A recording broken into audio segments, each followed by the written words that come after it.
The question is, this is where we kind of landed last week, even if I wanted to stop being angry, or even if I wanted to forgive, and I'm not even saying we're there today that we want to forgive, but even if I did, how? How do you kill your heroes? How is it possible to forgive and be free of this prison cell of anger and bitterness? Where would I start?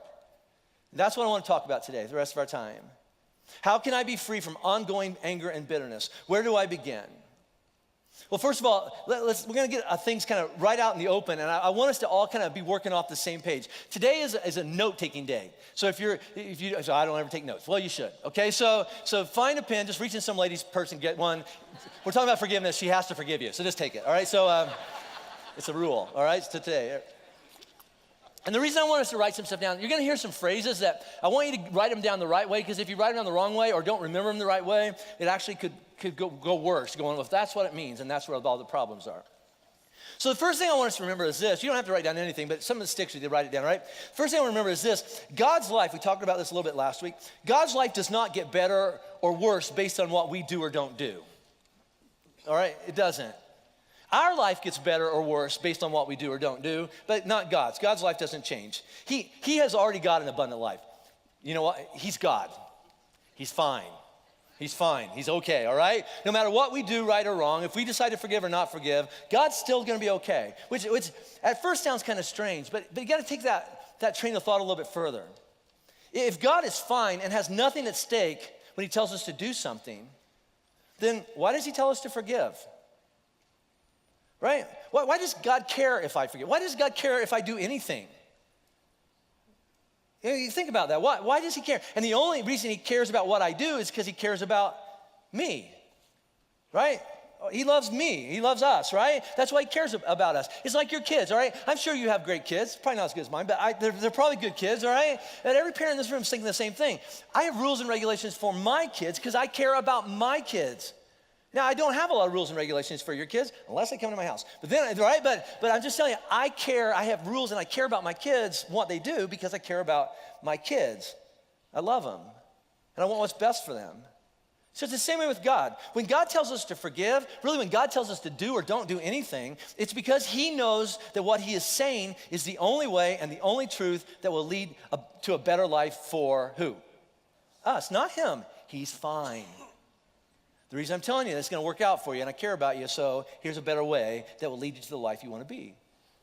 All right, now remember that. If God says do this or don't do this, the reason he's saying it is because he loves us and knows what's true and wants what's best for us. The second thing to remember is this. Whenever you hear Jesus say, I want you to, or I'm commanding you to forgive that person for what they did to you or the wrong that's been done against you, question, what are the first arguments that start forming in your head about why or why not, or why you can't, or why you shouldn't even be expected to forgive someone like that?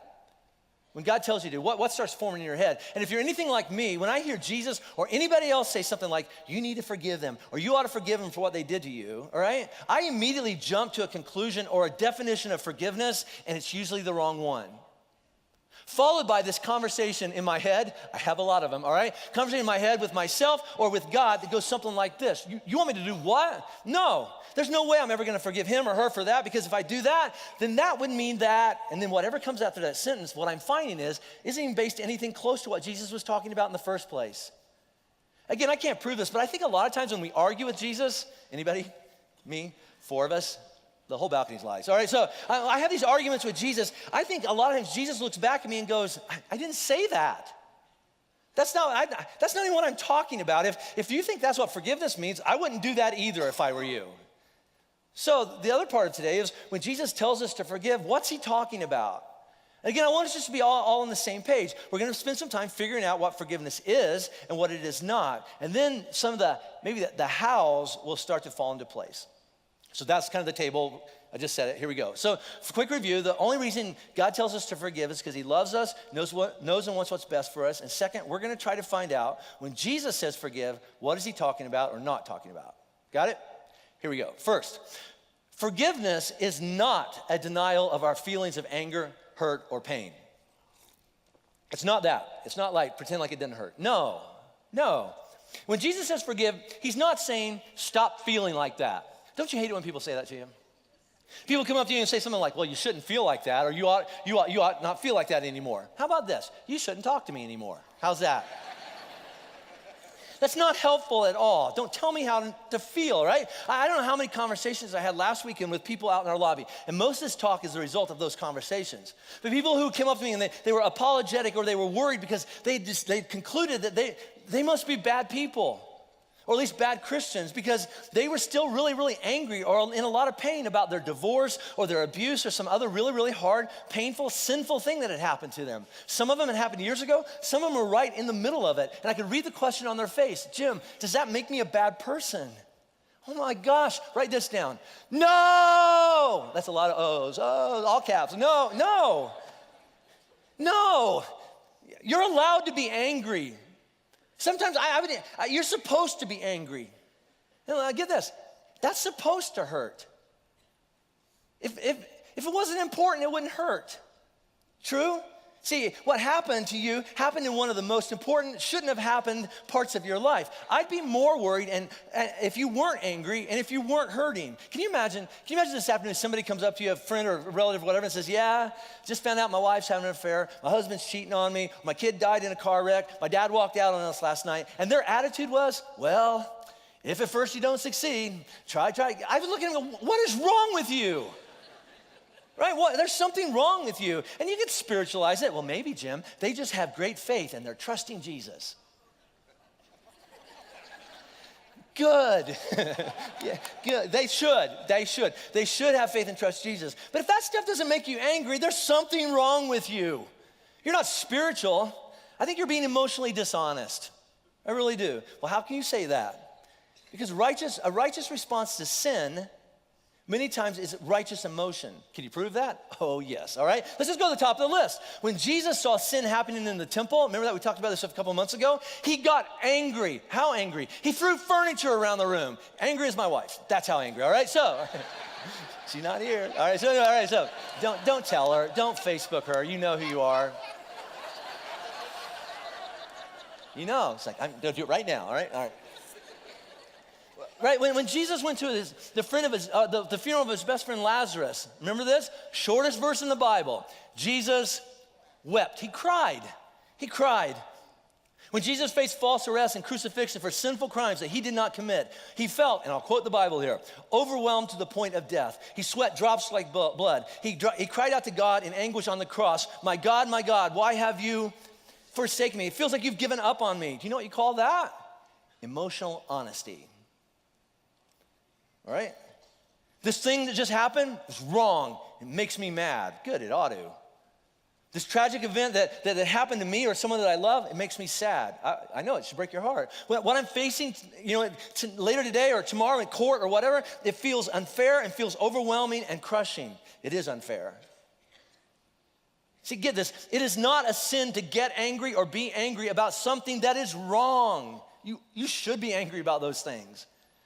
But you got to continue that. It goes with it like this. It is easy to sin when you are angry. Amen? It's just true. I mean, how many times have you gone, I don't know, I'm just mad. And then I said it, or I did it, or I hit it, or I did that, or threw it, or whatever, right? That was the sin. But the sin part is not the being angry. You got to get that, all right? But Jesus says, let's just play this out. Jesus says if you don't deal with that anger, even if it's justified, you ought to be righteous anger. If you don't deal with that, eventually your biggest problem will no longer be about what made you angry or sad or broken. It will actually be about the anger now that has taken over your life. It's not even about that anymore. It's about the anger. It's running your life. And how does Jesus say we're to deal with that anger? Forgiveness. So forgiveness is not a denial of our feelings, then what is it? And Jesus would say this, and don't run for the doors, but this is what it is. Forgiveness is a decision that we make in spite of our feelings. You say, well, I don't like that. I don't feel like choosing to forgive. Then I would modify the definition to this. Forgiveness is a decision that we make before our feelings change or never do. Say, well, that sounds hypocritical. To say I forgive them, but I don't really feel like forgiving them, that sounds hypocritical. No, it doesn't. You know what it sounds? Smart. It sounds smart. It sounds wise. If you want to get really biblical, it sounds obedient. See, forgiveness it can't be based on feelings because nobody, including Jesus, can command you or make you feel anything. See, feelings or emotions are a symptom or a later result of something else that happened first. Therefore, if Jesus commands anything, that means that there are two responses to his command. Do it or don't do it. Obey him or disobey him. But Jesus won't ever command something that with his help and grace and mercy and strength aren't actually possible. It may not be possible to do without Jesus, but with Jesus, everything he tells you to do, it is possible. Or he wouldn't have told you to do it in the first place. He's not mean. He's not cruel. I'm going to set you up for a fall. Do this. It's impossible, but I want you to do it anyway. It's not like that. So if Jesus tells you, commands you, in spite of all the reasons you could give, and I bet you could come up with a list of all the reasons why you shouldn't have to be expected to forgive. And you'd be right. In spite of all the reasons that you could give, all right? In spite of all the things that you're feeling. And the thing is, today, nobody's thinking about forgiveness in a vacuum. We all have a scenario in mind. So you're saying this about this, right? And in spite of how unfair it currently feels, and I bet it feels really unfair, in spite of all that, Jesus is saying this: I want you to make a decision to forgive the person for what they did to you. If he does that, then that decision is an actual possibility for your life. Forgiveness has little to nothing to do with the object of the person being forgiven. What you do or don't feel about the person, or whether or not they are worthy of being forgiven or not. No, whether the person who hurt you deserves to be forgiven or not is irrelevant. Irrelevant. And here's why. Because forgiveness is not primarily about the person being forgiven. It's not about them. But they did this. I know. They owe you. You got to forgive them because it's not about them. I love how Anne Lamott says it. And about 5 of you gave me this quote, so it's a good quote out in the lobby last week. It goes like this: lack of forgiveness is like eating rat poison and waiting for the rat to die. Forgiveness has nothing to do with the rat in your life, right? No, forgiveness is about two things. In light of the forgiveness that you receive from God and what he's able to do in you that you could never do on your own, and in light of what failing to forgive will do to you if you continue to let anger and bitterness and resentment continue to consume and rule your life, think about this. Now here, all right? The wisest, smartest, best thing you could ever do for yourself and the people that you love, and the most worshipful, because I finally understand how much Jesus loves me and promises to help me, if all that's true, then I choose to forgive because it sets me free. I choose to forgive because it sets me free. Let's just say that together out loud. 1, 2, 3. I choose to forgive because it sets me free. But what about that person? I don't know. They did something wrong to me. I forgive them. I cancel what you owe me because, or anything I expect back from you, because this is be real. First of all, you can never pay me back at any level that would come close to making what happened to me or what you did to me or somebody I love. You can never do anything that would make it okay. Or make it somewhere like it doesn't matter anymore. It's just, you don't have that ability to do that. And second of all, the thing that I really need now in my life, I can only get from God. And being angry with you and locked up in bitterness and all the time locks me in a prison cell and locks God out. And I need God in my life. And I choose not to let you or the pain that you caused in my life in the past have that much power over my life in the future. You victimized me once, but I will not continue to live or be your victim anymore by letting you rule one more second of my life. I choose to forgive. It's not based on your worthiness or your permission or what you do with my forgiveness or how you respond to my forgiveness. This has nothing to do with you. This is my life. It's my choice. And I'm in control of my life. And I've turned control of my life over to Jesus. And with his help and the grace and strength of Jesus, I can choose to forgive you. I can. And I'm going to. So then the follow-up question that go with that would be this. So let's say I did that. Well, let's say that I decide to forgive today. Like right now, dear God, help me, I forgive them. I choose, all right? So what do I do? Because I've tried this before. I talked about this last week. We make a decision, I'm going to forgive that person. Then we get in our car, we go home and have lunch. We're sitting on the patio or whatever, or laying in bed tonight. And then we remember something. Or an emotion comes back. Or we see them. Or we hear a story that they got remarried. Or they moved on. Or they had this. Or they won the lottery. Or whatever, right? And we're just sitting there going, well, good for you. And all the emotions start coming back. All the memories start coming back. And all the hatred and anger and bitterness all start coming back. What do I do? Because I'm pretty sure that's what's going to happen. Because that's what's happened every time in the past. What do I do then? Well, here's what Paul says. 2 Corinthians chapter 10, he says this. And I'll explain this. For though we walk in the flesh, we are not waging war. We're not fighting according to the flesh. For the weapons of our warfare are not of the flesh. But our weapons have divine power, like God power, to destroy, and a better word there would be demolish, to demolish strongholds. So what Paul is referring to is this this promise that Jesus made that anything that he tells you to do, he will also give you the weapons you need to fight it with. I'm sending you into battle. Take this, take this, take this. I'll give you this much power, and you're going to win the battle, or I won't send you into the battle in the first place. See, Jesus knows, and Paul knows, that if you or I, if we try to forgive somebody or face any problem the way that we've always done before, the way the world would tell us to do it, and that usually is just your own flesh, my own power, my willpower, I'm going to gut it out. I'm just going to make myself do it, all right? Jesus knows, Paul knows, and we all know, is this doesn't work. It doesn't work. I mean, think about how many times you've tried to get over what happened to you in the past, yet you still haven't gotten over anything. Because you just try to gut it out with your flesh. Paul knows that with Jesus' help, there's a better way to fight for that better life that will, and I love the words he uses here, will demolish those strongholds of our life. And I love that the Bible doesn't go, it'll help you move on. Or help you get over it. Can you imagine if Jesus came up to you and went, get over it? How condescending would that be? I would just be so mad, all right? No, he doesn't use words like, heal, whatever, all right? He uses words like this, demolish them.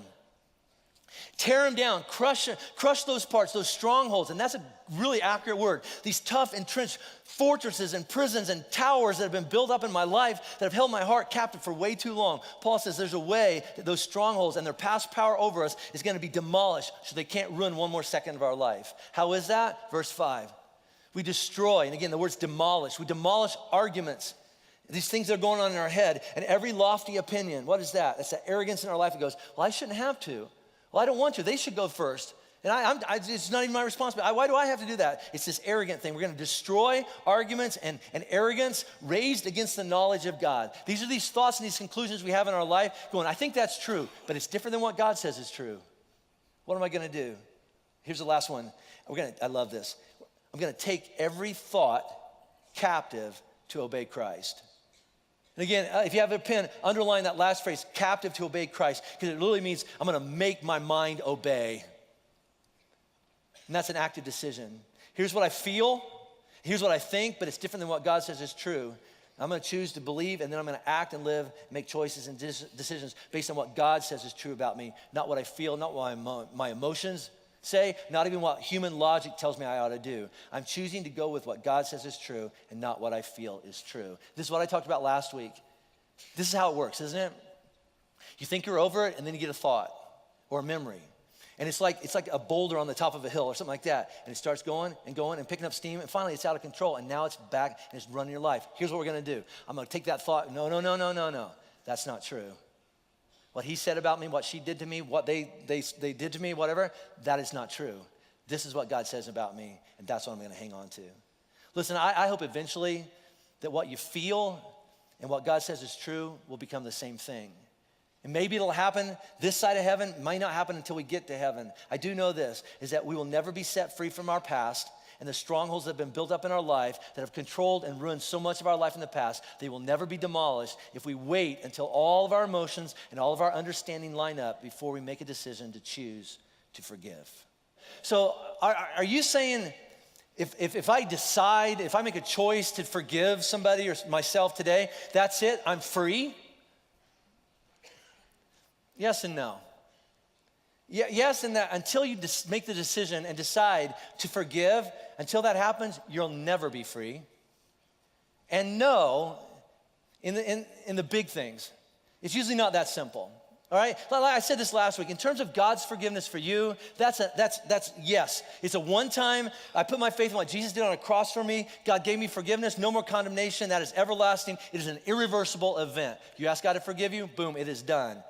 But our forgiveness for other people and our forgiveness, sometimes even harder for ourselves, it's not that easy, and it's not a one-time thing in my experience. Let me give you one more part of that conversation that Peter and Jesus have about forgiveness. This is actually what started the whole conversation. Peter's actually asked Jesus this question. He says, so how many times do you have to forgive till you can quit? How many times are you required to forgive somebody for what they've done before you don't have to forgive them anymore? And then he pulls out this obscure Jewish law that says 7 times, and then after that, you don't have to forgive them anymore. So now that I'm all spiritual, Jesus, what's the number? 8, 9, what's the number, all right? And here's what Jesus says to Peter, Matthew 18, verse 22. Jesus said to him, I do not say to you 7 times, but 77 times. And the version I grew up with was 7 times 70, like 490, all right? So, and then Jesus launches into this story about the king that had a guy who owed him money and he forgave him, all that kind of stuff. Now, here's what I think Jesus is saying. And anytime I say, here's what I think, you don't have to believe me, but I'm right. Okay, so, all right, so I think I'm right on this one. I really, really do. So here's what I think Jesus is saying. I really don't think he's referring to an actual number of times that if a person does something to you, you have to take it 77 times or 490 times, but then on 700 or 78 or 491, beat the crap out of them. I don't think that's what Jesus is saying. I wish it was, but it's not.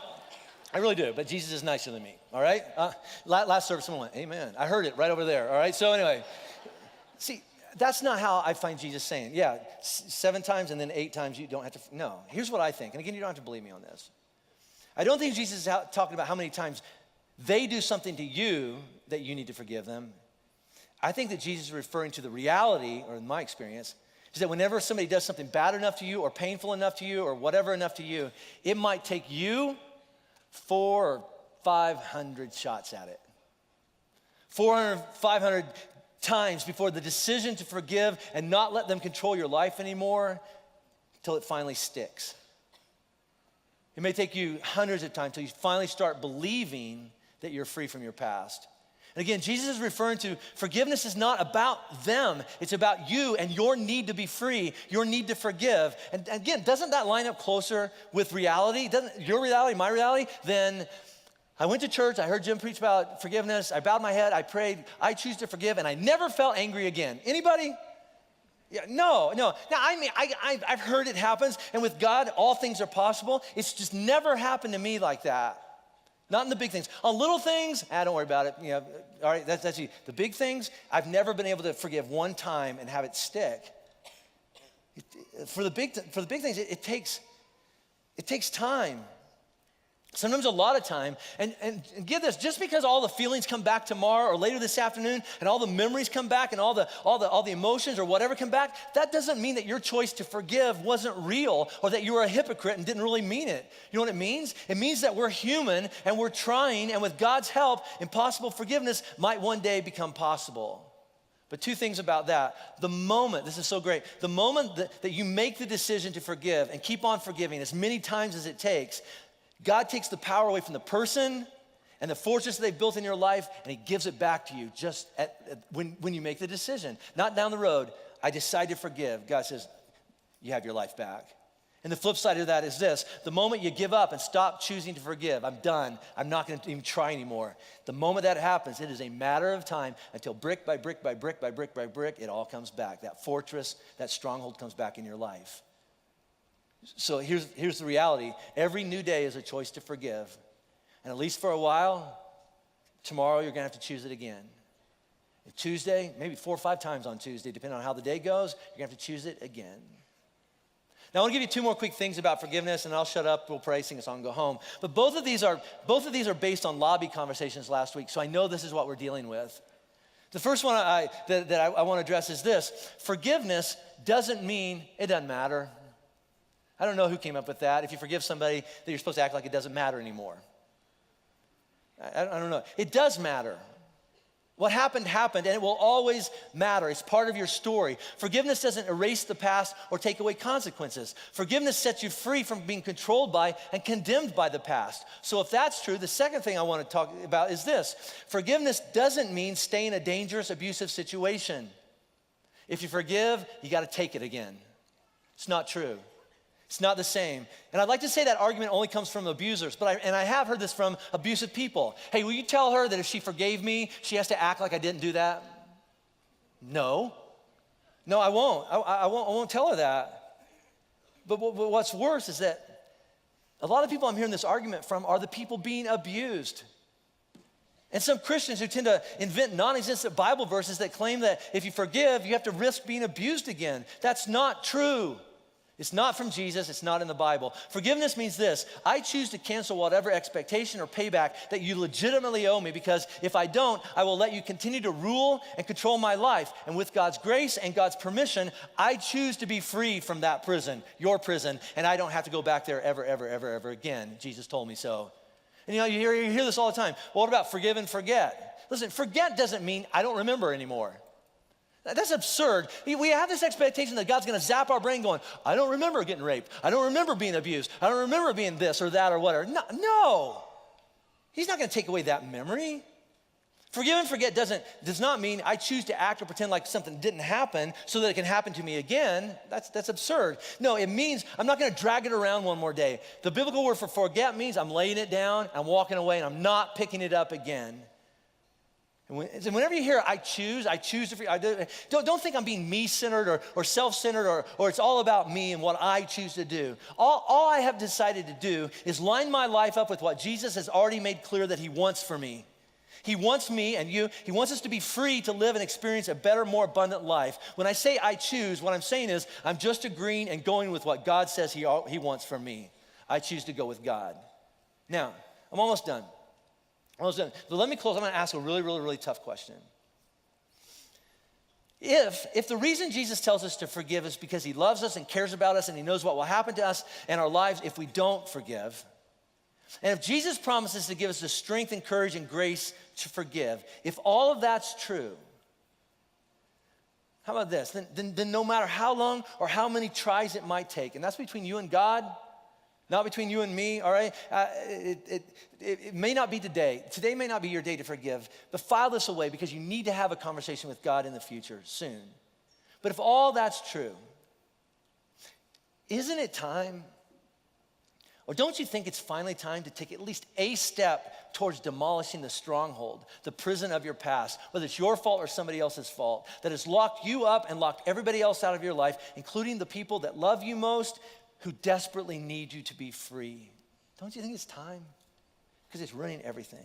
In light of what's at stake, can you make a decision to forgive and be free? And if you're like me, you're sitting there going, I don't know. I'll tell you one conversation I had in the lobby. This happened an hour and a half ago. A lady comes to me, she goes, I'm crushed. She says, I just got out of an abusive relationship. I said, good. She says, I'm in another one. And he does this to me, he treats me this, and he does this, and he does this. And I just put my arm around and go, why do you let him do that? She said, I don't know. I said, is that how you see yourself? She said, you know that's not how God sees you. Your first husband, your second husband, I think too, they both treated you like dogs. You actually believe you're a dog and you're allowing yourself to be kicked around. That's not how God sees you. And you've got to take every thought captive and bring it over. This is what God says about me. You don't need him. You need to get safe and you need to get free. You need to go back to the definition that God gave of you. I don't know what's happening in your life in this room. Who held you down, who hurt you, who ripped you off, who stole from you, who lied to you, who left you. I don't know, but that is not who you are.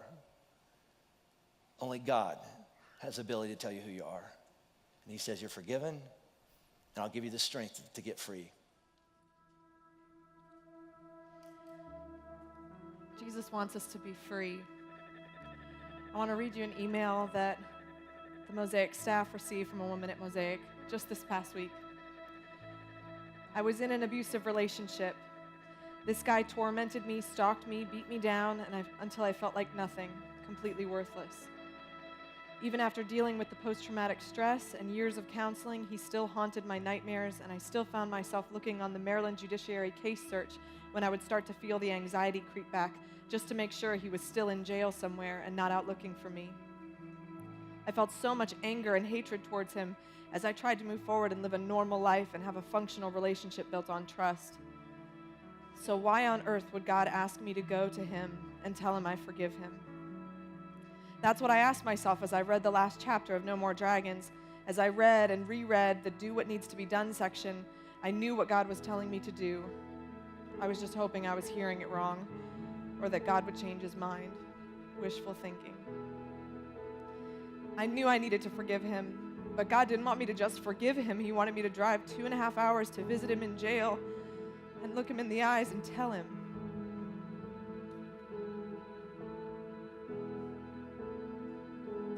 So that's what I did. On January 2nd, I went out to where he's located right now and sat down and told him that I forgave him. And the man that I had been terrified of for 4.5 years started crying and apologizing. All of a sudden, I couldn't hate him anymore. I told him that I really hoped he could get out and change things around and make something of his life, and I meant it. It was the most freeing feeling I've ever felt as I left the visiting room. I hadn't realized how hard my heart had gotten and how many things my anger toward him was affecting. And it's not as though this was the miracle pill for all of the insecurity issues and feelings of not being enough. It's something I still have to do almost every day. I have to forgive him again and again every time I hear his voice in my head telling me that I'm not enough, or when I start to feel insecure. Thank you for Mosaic, a place where we can be broken and vulnerable. Thank you for growth groups like No More Dragons that challenge us and take our relationships with God deeper than we thought possible. That's someone who's getting free. We experience freedom through forgiveness, and we experience freedom when we forgive other people, but the ultimate freedom that we experience is when we receive the gift of forgiveness that Jesus offers to us. We're going to celebrate communion in a minute to remember that Jesus came to earth. He lived a perfect life, that he died a death on a cross, that he was buried, but then he conquered death and rose from the grave, and he did that so that he could offer us forgiveness and grace, and it's free. In a moment, a tray will be passed down your row that has stacks of cups in it. The bottom cup has a cracker that represents Jesus' body, and the top cup has juice that represents his blood. And you can take a stack of those cups and eat and drink anytime while the band plays. I encourage you to use this time to talk with God about that person, that situation, that thing that came to the surface this morning, and ask him, what's the next step for you to get free? Let's celebrate communion together.